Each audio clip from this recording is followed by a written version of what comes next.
Anda kembali bersama kami dalam Hot Ekonomi. Kami masih melanjutkan perbincangan bersama Pak Hari dan juga Pak Maulana. Pak Hari, kita sampai di segmen terakhir, tapi saya tadi sudah coba untuk mensummary beberapa hal yang disebutkan oleh Kemenparekraf soal strategi pemerintah lah begitu ya, terkait untuk menangani kondisi ini di saat pandemi. Mungkin tadi prioritasnya adalah yang pertama, kesehatan yang memang harus sangat diutamakan, kemudian soal aktivasi kanal dan juga komunikasi nih Pak. Bagaimana supportnya pemerintah terhadap hal ini? Karena kan ini juga penting untuk mensupport kondisi sektor pariwisata, kemudian juga tadi destinasi utama masih 10 prioritas itu, dan soal wisatawan. Karena kalau kita bicara soal wisatawan mancanegara kan memang angkanya sangat berkurang. Apakah wisatawan domestik ini akan menjadi salah satu prioritas juga? Dan soal subsektor Pak, apa saja yang akan difokuskan? Baik, untuk saya oke.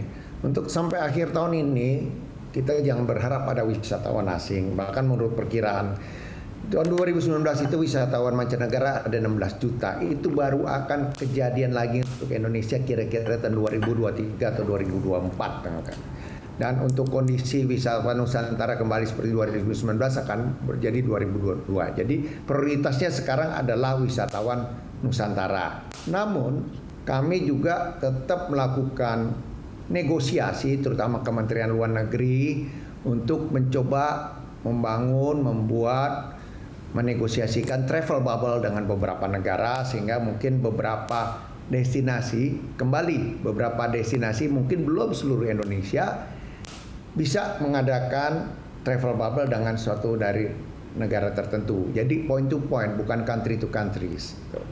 Nah, mudah-mudahan itu bisa membantu, tapi kami sekali lagi punya program yang tadi iDoCare, memberikan komunikasi kepada seluruh Indonesia, masyarakat Indonesia, bagaimana pentingnya dan sampai mana kita sudah melakukan simulasi dan melaksanakan protokol yang kami sebut program CHSE itu.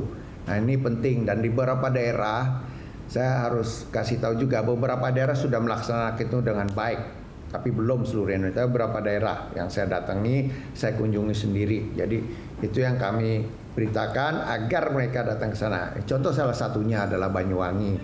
Banyuwangi sempat tingkat hunian, saya dapat data dari Kadispa dan Bupati, pada saat libur panjang itu bisa 80-90%. Namun di Bali saat ini 5%. Sempat naik tapi hanya 6% gitu ya.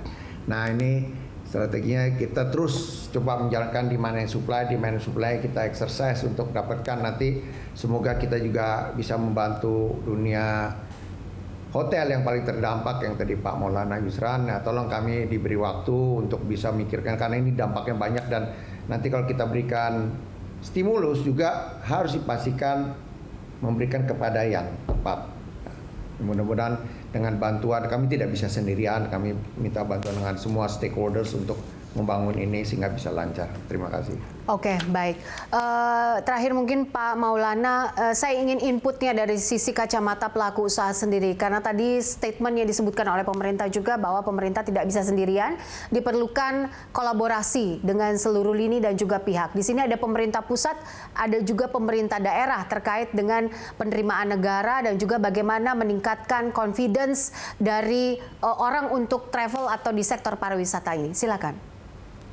Jadi pertama-tama begini, kami memang banyak beberapa hal kami diskusi dengan Kemenpar ya, terkait kebutuhan apa saja yang kita butuhkan sebenarnya dari sisi industri pariwisata, khususnya kalau di kami tuh banyak membahas hotel dan restoran ya, karena ini menjadi hal utama.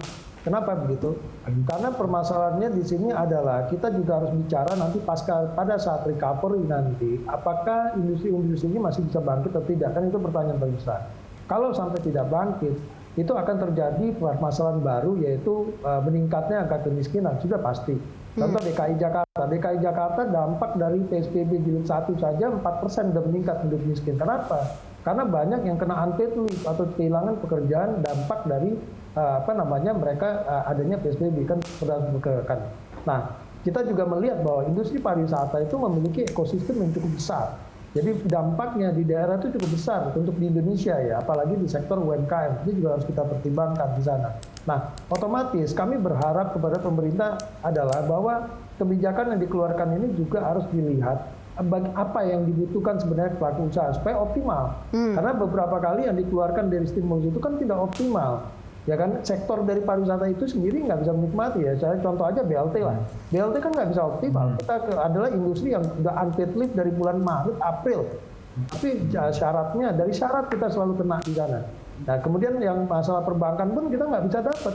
Kenapa? Karena demand kita yang kena, nggak visible. Kan dia perbankan itu memiliki regulasi tersendiri. Ya kan, regulasinya itu bahwa mereka itu harus visible. Jadi harus ada demand-nya, jelas kapan pengembaliannya, kemudian kolateralnya. Kolateralnya juga udah kehabisan, jadi kan nggak mungkin. Tampaknya akhirnya, apapun itu, akhirnya kita menjadi survival masing-masing. Nah, ini yang paling penting. Jadi tadi terima kasih Pak Hari melalui Kemenpar, itu yang sudah hibah ini kita tunggu. Hibah ini yang paling penting, yang paling benar itu adalah yang model seperti hibah atau melakukan subsidi okupansi itu paling benar. Jadi dipertahankan dulu industrinya, begitu mereka udah bertahan, begitu nanti vaksin ada, kita mau buka kembali, ini mereka masih hidup, tinggal menjalankan gitu loh.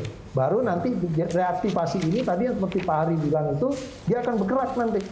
Itu yang memancing, men-trigger nanti demand-nya nanti. Begitu kira-kira, Mbak.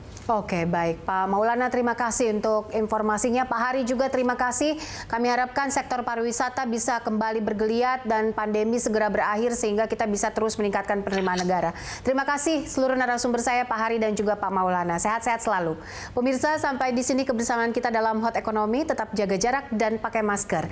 Anda bisa mengirimkan informasi dan saran ke email kami di redaksi@berita1.tv atau follow kami via Twitter, Facebook, YouTube, dan Instagram. Saya Poppy Zedra. Terima kasih. Sampai jumpa.